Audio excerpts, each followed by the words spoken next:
Okay, we're starting that over. Sorry. That's okay. I don't know why I hit that button. I started recording because I would sometimes like mess with the recording. So now I'm shutting it off. So I apologize. That's okay. Okay, we're ready to go. Welcome to the Business Growth Spotlight podcast, where we shine the light and talk with business leaders from all over the world to share their insights and expertise so we can all grow together. I'm your host, Heidi Schalk, and I'm the co-founder of the Spotlight to Scale Accelerator, where we drive revenue for companies by making sure they're seen as the authority and go-to expert in their industry versus just another product or service. And today I am being joined by an incredible woman, lady. Like we've been chatting behind the scenes. I love her accent, by the way, so you're gonna love it as much as I do. Susan DeWoody. So welcome, Susan, to the show. Thank you, Heidi. I'm just honored to be here with you today. I'm excited to have you and dive into our conversation. Susan, can you share? Susan's with Strata Leadership, and I would love for you to share a little, like, tell us about who you are, what you do, and a little bit about your journey on how you got here. Absolutely. It all begins. I'm a first generation college graduate. And so, first in my family to go to school, it was really important value growing up to be educated. And so, learning has been a part of my journey from day one. And so, for me, it's only natural that I would serve at a place like Strata Leadership. And so, Strata has been around. We are in our 16th year now. Had our 15th anniversary, big year last year. Turned the page to this year for year 16. And honestly, it just gets more and more exciting every year as we serve our partners and clients. And so, with Strata, I serve as our president, which means really I'm in the day-to-day operations of what we do. I also have a coaching practice at Strata. We have active coaching clients at the executive and mid-level leader level. And so that's a major part of what we do, as well as training. A lot of training that's customized for clients across lots of different industries. We work with transportation logistics, oil and gas, education, kind of you name it. Honestly, we have a broad set of clients. I think that keeps us really sharp because we're constantly learning about what they do so that we can help them in their environments to be most effective. And so, I spent 20 years in higher education and pivoted out to this leadership development space, which I often say is not far from my roots in education because I'm constantly working with leaders every day. And as I'm trying to get better, they're trying to get better, and we're trying to be better together. I love that. We're better together. That's one of my Absolutely. whole mantras that I share. And I love that. And that's why I'm really glad that you're here today. So, having served as the first female provost at Oklahoma Baptist University, in what motivated your transition to Strata leadership, and how has your academic experience influenced your approach to leadership development? Sure. Yeah. So I was kind of going this long obedience in one direction, right? So for 20 years, I served on college and university campuses, and I was the first female provost at Oklahoma Baptist in its, at that time, 113-year history. That has its own bumps and bruises and gold stars that go with it, obviously. And I served at OBU for 5 years before making the decision to pivot out. And actually, the pivot from higher ed was actually to an executive search firm first that recruited me. I worked with them to do a search at the university. They actually placed me close to 10 years ago in my first academic vice presidency out in North Carolina. And so I actually went to work with a firm called Carter Baldwin Executive Search. They're an amazing search firm, and I actually had a blast working there. And so for 18 months, after pivoting out of being provost at OBU, I was serving lots of nonprofits, mostly higher education, finding vice presidents and presidents for colleges and universities that were looking for people to do a lot of what I had done. And so it made a lot of sense for the 18 months that I was in that phase of my life. And honestly, thought that was the direction I would be going in for quite some time. Like I said, loved Carter Baldwin, great people there, great mission, great culture. And Dr. Nathan Miller, the founder of Strata Leadership, reached out to me and actually invited me to come be president of Strata. I already was working with Strata as a consultant. And so there were times when I would do training and I would keep a coaching client or two at a time, but I didn't have a lot of time for that. But I really enjoyed it. But Strata was very familiar with me. And Nathan was actually my first executive coach dating back to 2017. And so he knows me very well. I always say he knows me warts and all. And so he invited me to come and lead the operations of his leadership development firm. And so that's actually what spurred me to make the transition to Strata. And as I mentioned, I really do feel like the natural learner in me, that it's a really good fit to work in an organization where we're helping people learn every day and be better. Yeah. So can you share, for people that aren't familiar with Strata, can you Sure. share the mission, vision, who you serve, like who you said there's a broad range of clients that you work with, That's which right. is interesting to me because many Mhm. times we're hearing that you need a niche, right? You need Mhm. to Mhm. find your one person. So I would Sure. love to tap into that too. Like, how has that worked for you? Is that something that you've always done from that Strata has done from day one, or is this something that's evolved? Because again, congratulations on your 15 years That's moving into right. 16 years.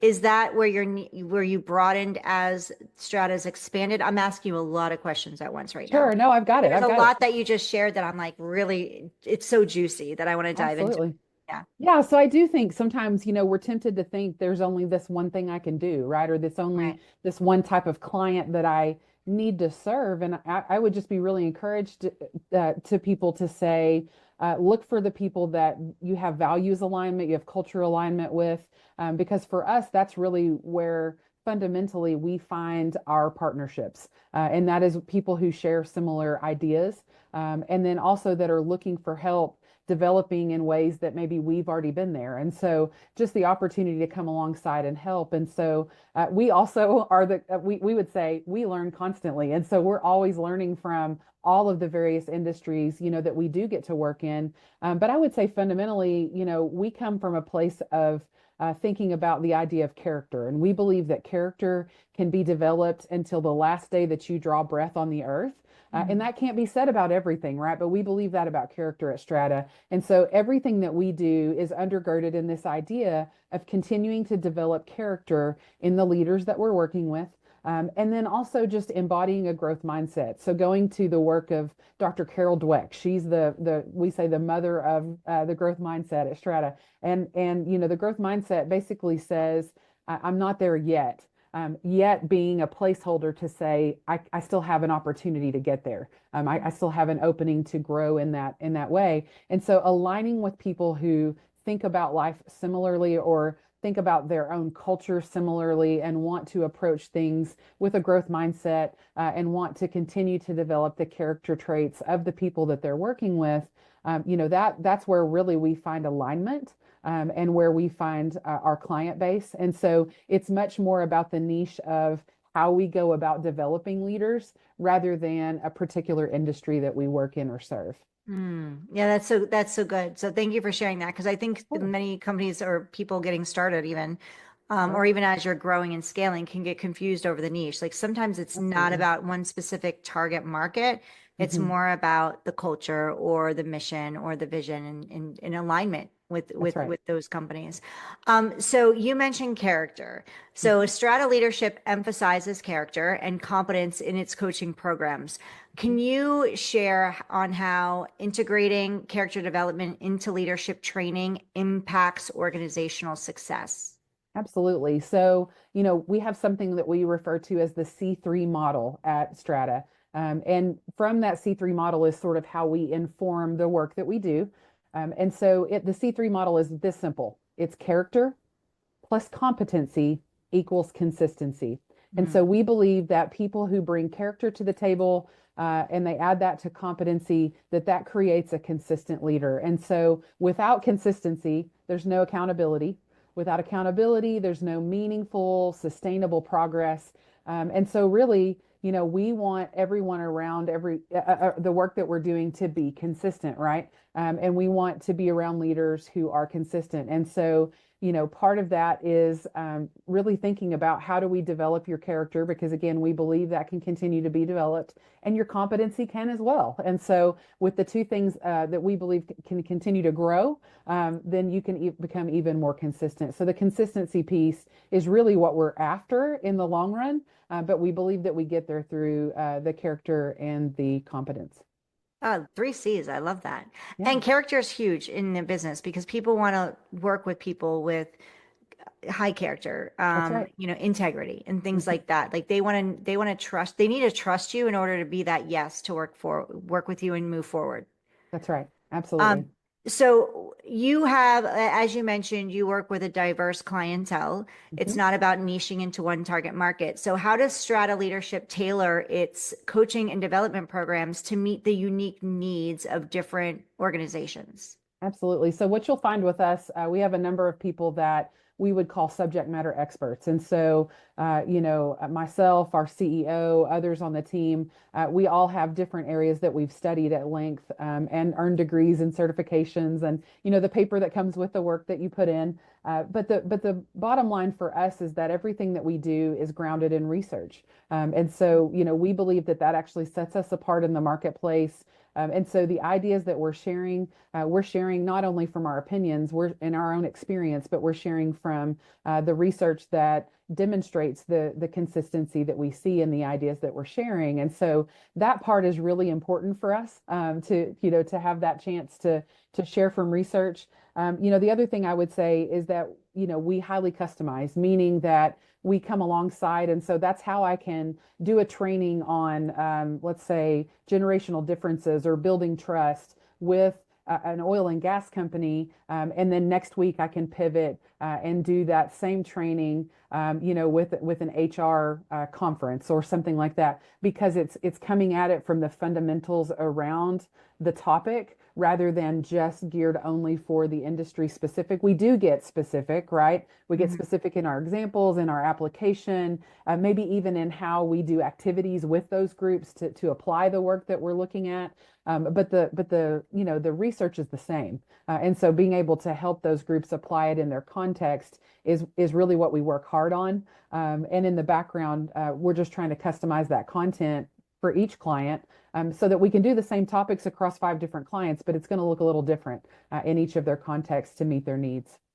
I love that you have that flexibility built in Hmm. because Hmm. in customization, I will say, I was going to say That's right. customizability, but that's not a word. Customization Hmm. that you do because, not every human is different, right? We're all unique in different ways, and so is every business. So if you're a business listening to Susan right now and you're going, okay, focus on one target market, even though you focus on one target market, their businesses are different. Every business is unique and has different challenges. And I love how you're meeting them where they are, no matter what kind of business they are. You're having that flexibility to, really listen to them, meet them where they are, find out what their problem is and how you can solve that and customizing it specific for them, which That's right. is incredible. So let's talk about leaders. In what common challenges do leaders face today? And how does Strata equip them to overcome those obstacles?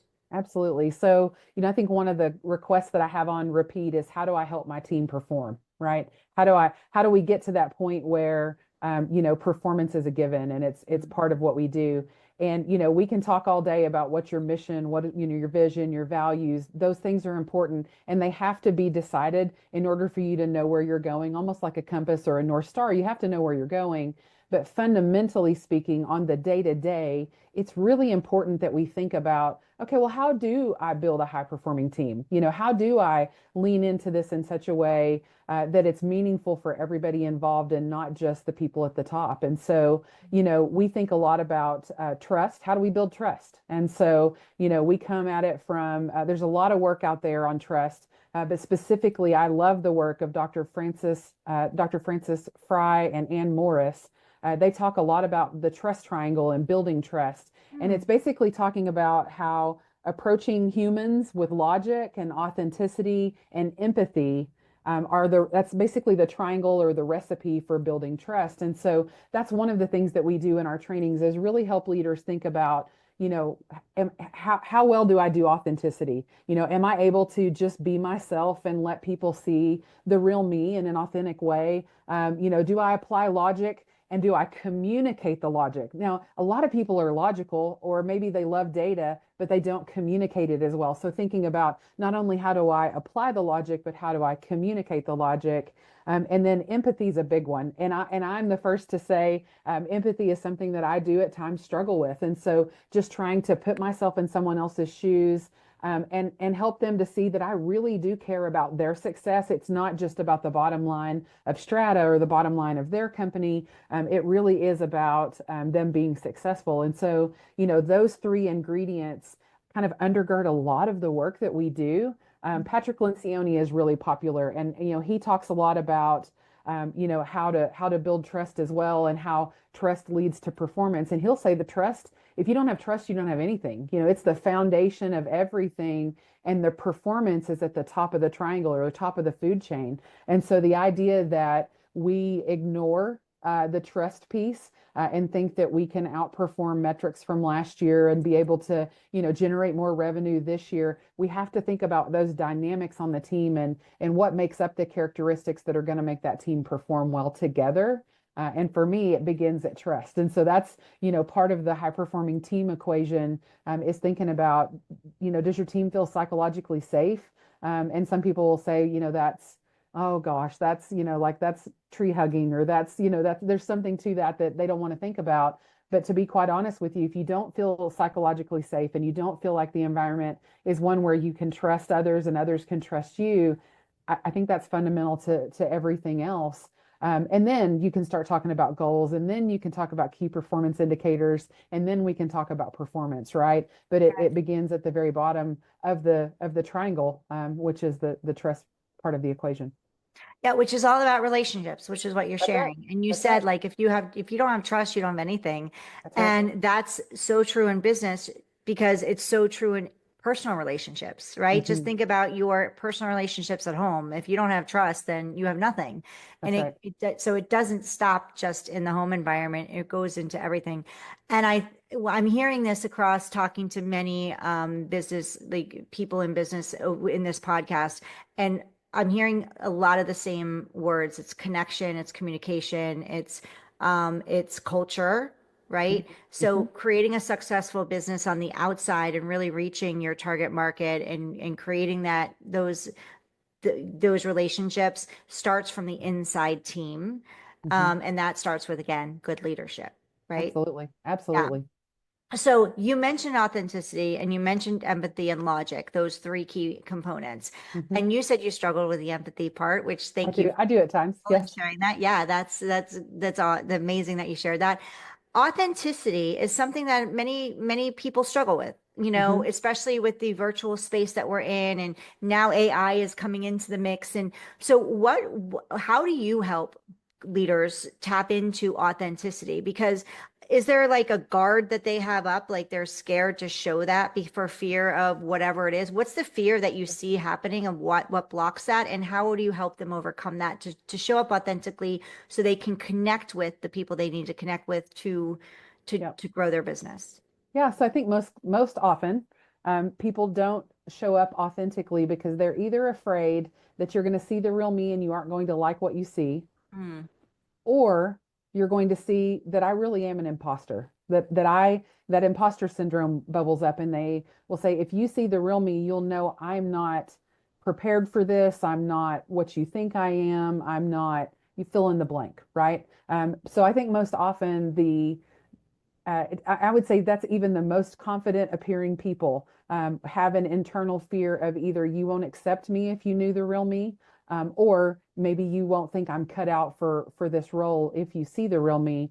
And I'll tell you, this is something I've had a lot of experience with, especially, you brought it up, being a female in a male dominated field, and being the first female provost at an institution where that just was not commonplace. And so that created in me, I did have some imposter syndrome, and I wrestle with that at times over the course of my career, mostly because I really want to do a good job, right? I really want to do well. And I want to step into spaces where I believe that I'm being called to. And I want to do a great job at whatever I'm doing. But I also know that sometimes I lead a bit beyond my competency. And I think for me, there are a lot of reasons why that happens. But I believe that sometimes I'm asked to step into something before I would internally say I'm 110% ready for that. But we also know that females have a tendency to do that, right? The statistics show that, a male in a similar stage in their career, or even if they meet 60%, I think that the statistic says if they meet 60% of the qualifications for a job, they'll apply for it. A woman, on the other hand, is known to go through and check every single box and still not apply for the job. And that's just because we just don't think we're ready yet. Or we think there's something more that we need to achieve. And so there's this thing inside of my mind that makes me believe sometimes I'm not quite where I need to be, even though I'm wholly adequate at what I'm doing, and I'm leaning in fully. And so I think a lot of times we don't show up authentically because we're afraid to let someone see that about us. And I think sometimes when someone models authenticity, it either is very endearing and it draws people in close, or it strikes fear in people where they go, now am I going to be expected to share, me, and I'm not ready to do that yet. And so I think for us, when we're training and we're talking about authenticity, I think modeling statements of authenticity is really important to say, here's one way you can go about this, or here's an approach that you could have with your team, and then have them reflect in that moment. What are the things that you think your team should know about you that you haven't shared yet? What are some ways that you can show your authentic self in the workplace in ways that you haven't? I think a lot of times we are challenged to think we have to compartmentalize our lives, Yeah. and we're in these boxes, right? And so no one can see the real me because this is the work me, this is the home me, et cetera. I think we're in a place now where we are bringing our whole self to work. I know that in my coaching practice, I'm coaching the whole person every single time. And I will remind them of that. I'll say, what do you want to talk about today? And remember, this is all of you. This is not just the 9 to 5 you. This is everything that you're facing in life as a leader. And so I think that piece is really important to think about, who are we as whole people and how do we wholly show up? I'm not saying bring all your drama necessarily, but how do you wholly show up, right? And let people see who you really are. Yeah, we don't want to be victim, right? We That's want to right. be That's in, right. we want to be in responsibility. Hmm. So that, yeah, I love that you said that. Like, yeah, it's no, don't bring the drama, be in Right. responsibility. And again, you get to show up as your true self because That's we right. spend so much time in the workplace. I mean, and versus with our families, Hmm. that we shouldn't have to put on two different faces That's right. depending on who we are. That's exhausting. It is And exhausting. it's not going to create us, it's not going to give us, like you said, authentic relationships in both areas of our life, That's right? right. Absolutely. Absolutely. So let's talk about the AI. We talked about authenticity Yeah. and really showing up, and then there's AI, right? Hmm. Which is another tool that's emerging fast. It's been Hmm. emerging over the last year or two. It's been around for a long, long time. But in certain industries and for certain people, it's new and it's Hmm. not going away. It's only going to That's right. get bigger and keep evolving. So while AI is offering data-driven insights and personalized learning paths, how does Strata ensure that the human element remains current in leadership development?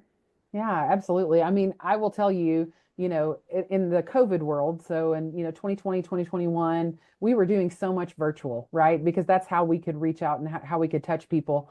But it has become so apparent to me that people still want the face to face. They still want the human to human, interaction. And so we are doing a lot of traveling and a lot of, being in the room with our people, doing trainings face to face. But to juxtapose that a bit, right? To think about AI. So I attended an AI summit today, so it's fresh on my brain. And I'm blown away by the tools that have come out even in the last month, and what those tools can do and what that means for us. And so, what I would say is allow those tools to help power the work that we do. Don't allow it to take over the work that we do, right? And so, I'm a human, I have a brain, and I've done a lot of learning, but how can I use AI to help me learn at a faster pace, And then how can I help that inform the work that I'm doing? Same thing is true in our trainings. We were talking about that this week actually.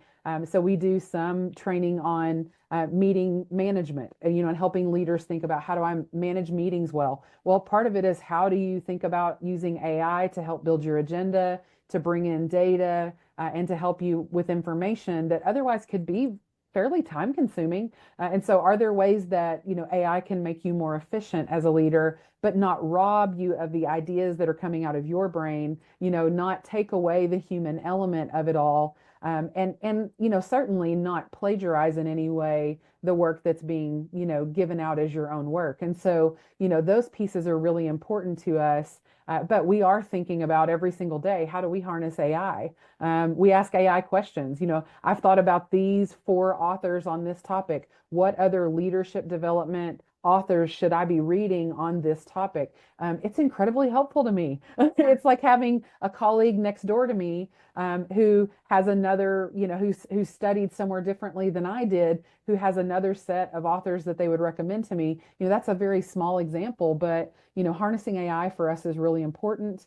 The deep fake things are a little bit scary, I think. I don't like to think about that too much, but I do like to think about how it can really help power the work that we're doing, and help us to honestly reach more clients and reach more people with leadership development, because the speed can be more quick.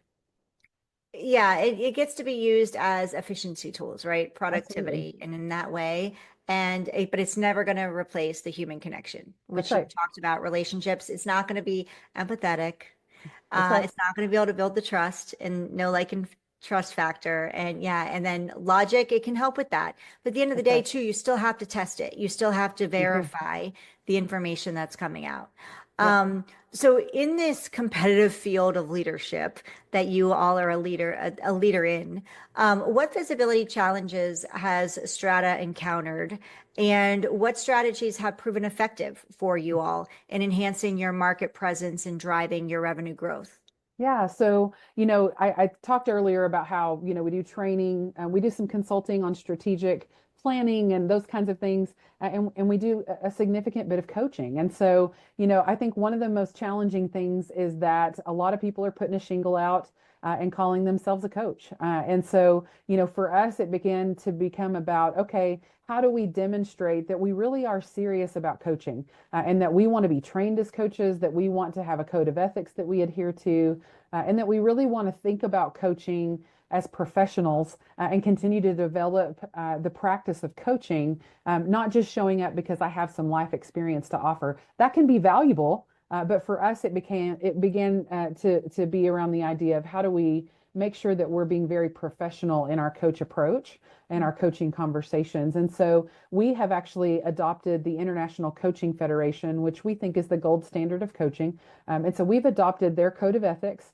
and we've actually become accredited through them. And so we actually train coaches now as well as offering coaching. And so for us, it's been about finding the best industry standards, aligning ourselves with those industry standards, and then, just continuing to be true to who we are, with the growth mindset, with the character and the competency. It really does set us apart. And then the other piece is when we do training, we do show up with all of our ideas undergirded in research. And we think that piece is really important. And otherwise it's just someone's ideas being shared. And so we think the research piece is really important. And we believe that does at times set us apart in the marketplace. And so, for us, we're looking for, clients and partners that have values that are similar to ours. And like I said, our values are things like thinking about the growth mindset, thinking about developing character and competency, as a way to be more consistent as leaders. And so, if that sounds like something that's interesting, I think it makes us interesting and distinctive. And so that's really where I think we hang our hat at the end of the day, is trying to be distinctive in the marketplace in ways that we can, when there's a lot of noise in our marketplace. Yeah, there is a lot of noise in the coaching industry and the There is. coaching space. And you walk the talk, which is, you do it. You part of the community that backs you. You have validated success. You have case studies. You have the testimonials to back you, and you walk the talk. You follow everything that you teach. That's what Which we try to do. We strive to do that every yeah, day. That's right. it's a daily practice for you all, and Mhm. it's very intentional what you're doing. That's Yeah. right. Absolutely. So let's talk about future trends in leaderships, Susan. So what emerging trends do you foresee in leadership development, and how is Strata Leadership preparing to address them? Yeah, so there's a lot of noise in the world about generations, right? So we all have our labels, our boomers, our millennials, our generation this, that, or the other. And we have found basically trying to remind people that everyone's human. And yes, there could be some sweeping generalizations, or honestly, there's even some research behind the trends of each of those generations. But those generational trends are going to continue to happen. There's another generation being born every single day. And so, we try to say this isn't different than, history, even though it feels different because you're in a different stage of life. And so trying to help leaders navigate the generational differences has probably been a longer, larger conversation than we anticipated in the beginning. But we have some training we formed on that. We certainly are ready to talk about that and kind of integrate that into any of our trainings. But that certainly, is bubbling up for us. You've talked about it. Artificial intelligence is, a big conversation out there as well. And then I think for us, it's thinking about how do we continue to prepare leaders to be able to shape the futures of their companies when their companies are, all of these different kinds of industries, and those industries are facing their own challenges. And so our oil and gas partners are thinking about energy in ways that they haven't had to think about energy, and how that could look different, and what that's going to be. And we work with a really great transportation logistics company, and they're doing mergers and acquisitions, and they're thinking about what does transportation look like globally for them when it began with transportation in a community, right? And so thinking about how do we continue to expand ourselves and our practice so that we can continue to challenge and support the leaders that they have across all the various industries that we serve. And so for us, it's just continuing to try to sharpen the pencil and be, sharp in what we do, and also being understanding of what our partners do, and continuing to learn so that we can be there with them, challenging and supporting them in the work that they're doing. Yeah, it's just what you've been saying the whole time, learning and being consistent, That's right. right? And showing empathy, logic, and what was the other one? Authenticity. Yeah, Authenticity. Yes, the three key points. So Susan, for somebody listening, how can they connect with you and absolutely. reach out to you and learn more about what you do? Yeah, so you can always go to our website at strataleadership.com. That's an easy way to connect with us. And then if you were to find me on LinkedIn, I love to connect. Love to talk with leaders out there that are doing their thing, and would love to get to know more about what you do. And so would love for folks to connect with us on LinkedIn, or go to strataleadership.com. Yeah, definitely reach out to Susan. She's very personable. I love her accent again. She's from Oklahoma. That's right. So yes, reach out to her, have some fun with her. She's definitely personable. She would love to connect and chat with you. Any questions you have, I promise you, she's very personal and would answer them for you. Go to strataleadership.com. You can also connect with her, Susan DeWoody, on LinkedIn. We will have all of her links and ways to access her on in the company on in our show notes. So if you are on the road right now driving, don't worry, we've got you. We have the ways to connect. Just go to the show notes and you can find all of her information there. Susan, is there anything that you wanted to share that I may not have touched on or asked you that I I feel like we've run the gamut today. So, Heidi, I'm just grateful to be able to have this conversation with you and to be introduced to your listeners today. Thanks for that. Thank you for being here. It's been such a pleasure. I've learned so much. I know our listeners have learned so much. And again, connect with Susan, LinkedIn, and strataleadership.com. And thank you to our sponsor, HLH Growth Solutions, for being a sponsor of this podcast. If you feel your business is blending in and you're ready to grow your visibility, be seen as the expert in your space, and scale to the next level, then go ahead and grab your free download of your Spotlight to Scale blueprint. And you can go grab that at spotlighttoscale.com/blueprint. Thank you again, Susan, for being here. Reach out to Susan. It's Susan DeWoody on LinkedIn. We'll also have all of our contact information in the show notes, and you can go to strataleadership.com. Thank you, Susan. Thank you for listening today and joining Susan and I. If you've enjoyed Susan and I's conversation and you're listening on a podcast platform, please give us a 5-star review and share it. Let people know Susan is here so they can learn more about leadership through her. And if you're watching us on YouTube, thank you for joining us. Please subscribe so you can see our future episodes. And we will see you on the next episode of the Business Growth Spotlight podcast. Amazing. Perfect. Thank you. How do you feel Fantastic. about that? Feel great. Yeah? Yeah, it's Okay. good. Did we get all the touch points out that you You wanted? did. Okay. You did incredible. It's like you've done this before, Heidi. Just a few times. Just a few times. No, this has been amazing. Thank you so much. We are going to be giving you some video assets. So, and well, social media assets. So you're going to get at least one video reel, at least one audio reel, and then you'll get the entire interview as well, chopped. Like you won't get this part, but Sure. you'll get the edited version, and you can do, your team can do anything you want. You can do anything you want. Your team can. Fantastic. So if we'll give you a couple reels, if you see some other like gold nuggets that you want to share, feel free. It's yours. If you want to post it on Thank you. YouTube, the whole thing, you can do whatever you want. Okay. Thank you so Okay. much. Thank you. And if you know anybody that would be a great fit for our podcast, we're open. We love to share more companies and more information out in the world so we can help other people win. Yeah, I'll send them your way. Thanks Thank so you so much. much. Okay. Nice to meet you. Okay. Bye-bye. Bye-bye.